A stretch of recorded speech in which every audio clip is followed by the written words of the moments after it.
பூந்தமல்லியில் வேகமாக சென்ற காரின் டயர் வெடித்து தடுப்பு கம்பியில் மோதி கவிழ்ந்தது.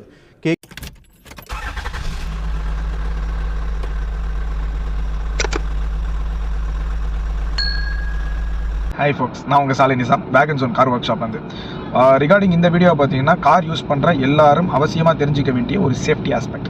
ஸோ கார் யூஸ் பண்ணுற நம்ம எல்லாருமே வந்து டயரை வந்து கரெக்டாக மெயின்டெனன்ஸ் பண்ணுறது கிடையாது. ஒரு சில பேர் புது கார் வாங்குறீங்க, ஒரு சில பேர் செகண்ட் ஹேண்ட் கார் வாங்குறீங்க. ஸோ அந்த டயரோட கண்டிஷனும் டயரோடைய மெயின்டெனன்ஸும் யாரும் பண்ணுறதில்ல.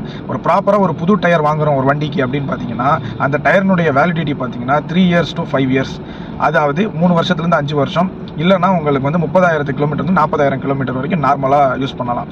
அதுலேயுமே சில பிராண்டுக்கு ஏற்ற மாதிரி டயரினுடைய கிலோமீட்டரும் வருஷங்களும் கொஞ்சம் முன்ன பின்ன மாறும். ஸோ இதை அடிப்படையாக வச்சு தான் நீங்கள் காரை வந்து யூஸ் பண்ணணும். இதை நீங்கள் கரெக்டாக மெயின்டைன் பண்ணலைன்னா உங்களுக்கு வந்து உங்களுடைய சேஃப்டி ஆஸ்பெக்ட்டுக்கு மிகப்பெரிய கேள்விக்குறியாக இருக்கும். அதே போல் கார் யூஸ் பண்ணுற எல்லாருமே உங்களுக்கு வந்து வருஷத்துக்கு ஒரு வாட்டி 10,000 கிலோமீட்டருக்கு ஒரு வாட்டி டயரை கண்டிப்பாக அலைன்மெண்ட் பண்ணணும்.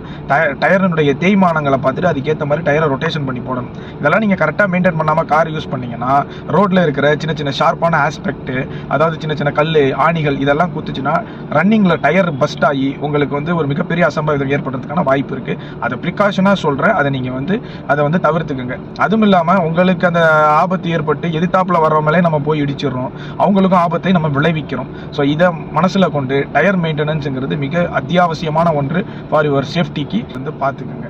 Thank you friends.